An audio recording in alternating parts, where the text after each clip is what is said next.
पूर्व मंत्री कांग्रेसी नेता राजा पटेरिया की गिरफ्तारी के बाद सियासी बयानबाजी शुरू हो चुकी है। इसके चलते मंत्री विश्वास कैलाश सारंग और मध्य प्रदेश के गृह मंत्री डॉक्टर नरोत्तम मिश्रा ने कहा कि सोमवार को एफआईआर दर्ज हुई है और मंगलवार को गिरफ्तारी हुई। साथ ही कहा कि यह केवल किसी राजनीतिक कार्यकर्ता का भाजपा के खिलाफ बयान नहीं, बल्कि पीएम की सुरक्षा से जुड़ा हुआ विषय है। राजा पटेरिया के पूरे कृत्य की जांच होनी चाहिए, जिससे पीएम की सुरक्षा में कोई आंच न आए।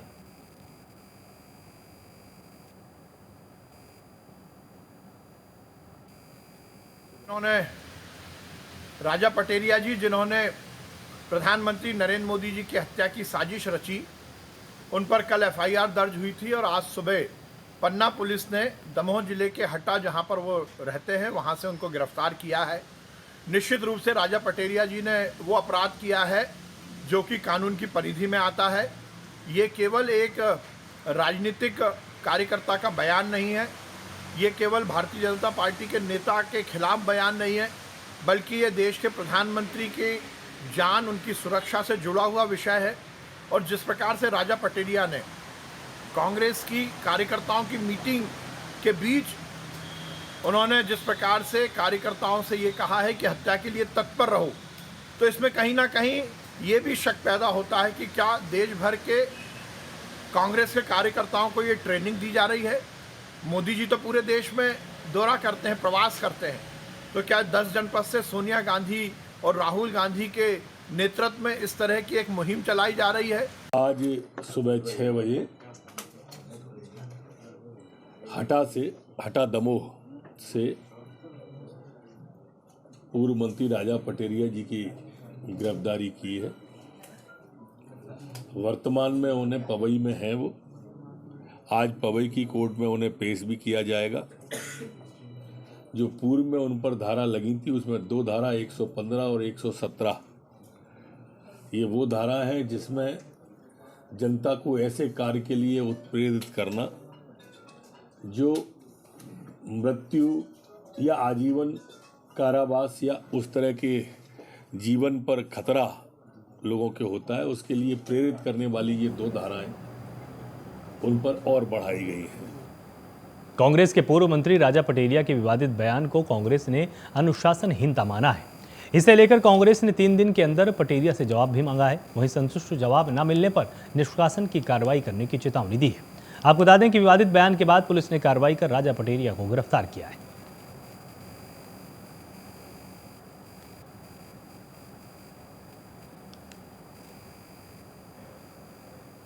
एक मर्डर का पुलिस ने खुलासा कर दिया है, जहां पुलिस ने आरोपी पति को गिरफ्तार कर लिया है। आरोपी ने पत्नी के चरित्र पर संदेह को लेकर पत्नी की हत्या कर डाली थी। इसके बाद महिला का शव खेत में फेंक दिया था।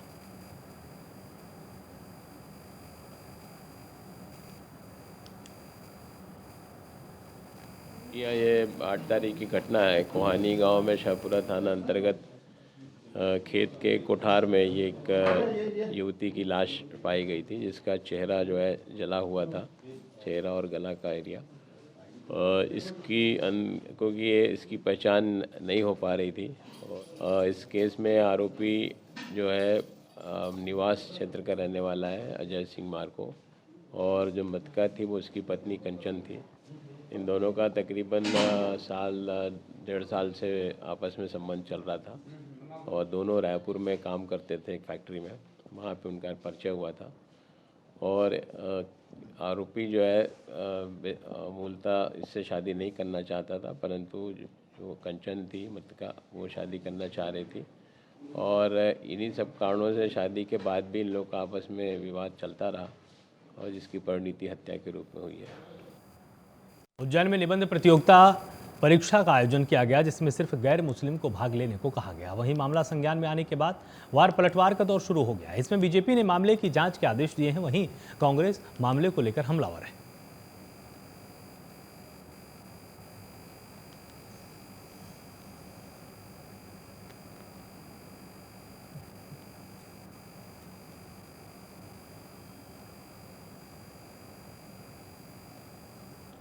उनको लेकर भारतीय जनता पार्टी हिंदू और मुस्लिम के बीच में दरार पैदा करने के लिए कोशिश करती है, तो मैं सोचता हूं कि एक सत्ताधारी दल के लिए ये बहुत लज्जाजनक स्थिति है। यानी वो खुद सांप्रदायिकता का बीजारोपण कर रही है। मेरे संज्ञान में ये विषय लाया गया था। उज्जैन में पैगामे इंसानियत सोसाइटी के द्वारा एक निबंध प्रतियोगिता आयोजित की गई थी, जिसमें गैर मुस्लिमों को भाग लेने का कहा गया था। मैं भी नहीं समझ पाया इस प्रतियोगिता में ऐसा कैसे हो सकता है, ये कौन सा तरीका है। और जैसे ही मेरा मामला संज्ञान में आया था, वैसे लोगों ने नियत पर ही सवाल खड़े कर दिए थे परीक्षा की, और मैंने एसपी को निर्देश किया है तत्काल परीक्षा को स्थगित करवाए। बालाघाट में पुलिस ने रेखलाल हत्याकांड का खुलासा कर दिया है। इसमें पुलिस ने पत्नी और बेटे को गिरफ्तार कर लिया है और अवैध संबंधों के शक में पत्नी और बेटे ने घटना को अंजाम दिया था। इसके बाद बेटे और पत्नी ने मिलकर कुल्हाड़ी से 55 साल के पति की हत्या कर दी थी।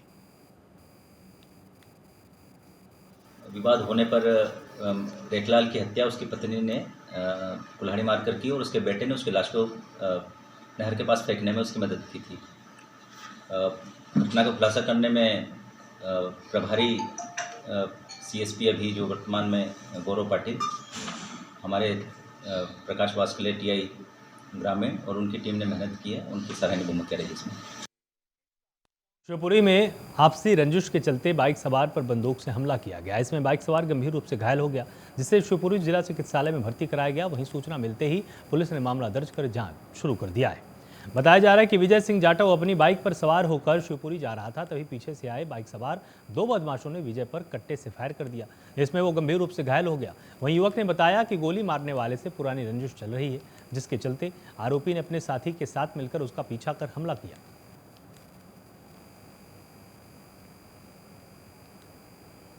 ये क्या है कि मोबाइल से सूचना प्राप्त हुई थी कि परीक्षा क्रेशर के पास में एक व्यक्ति में गोली मार दी है और उसको जिला चिकित्सालय में भर्ती कराया। तो उस पर से हम लोग यहाँ आए थे, हमने उससे पूछताछ की थी। देहाती नाल से ली है उसकी, और देहाती नाल से ली है तो उसने बताया है कि कल्याण जाटव है शिवपुरी का, उसके साथ एक आदमी और बैठा था जो गाड़ी चला रहा था, उसने मुझमें गोली मारी है।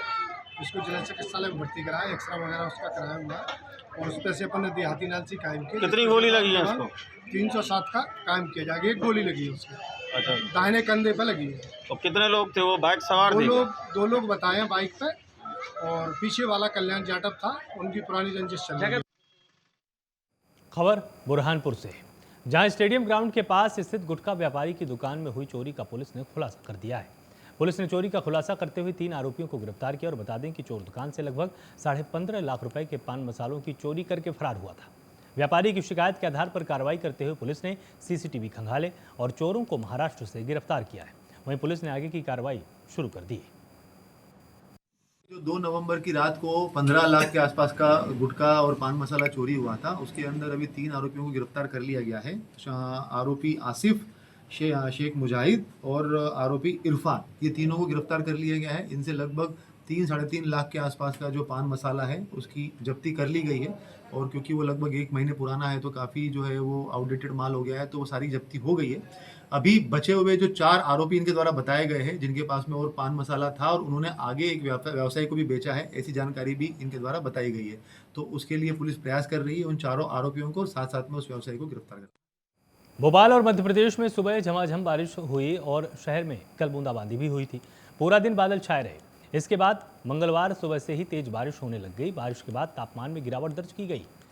आपको बता दें कि बंगाल की खाड़ी में बने साइक्लोन मैंडोस के आधार पर मध्य प्रदेश में सीजन में बड़ा बदलाव देखने को मिला है। मौसम विभाग की माने तो आज 7 संभागों में बारिश के आसार हैं। प्रदेश में 48 घंटे तक इसी तरह का मौसम बना रहेगा। इसके बाद मौसम बदलेगा। इसके बाद तापमान में तेजी के साथ गिरावट दर्ज किया जाएगा।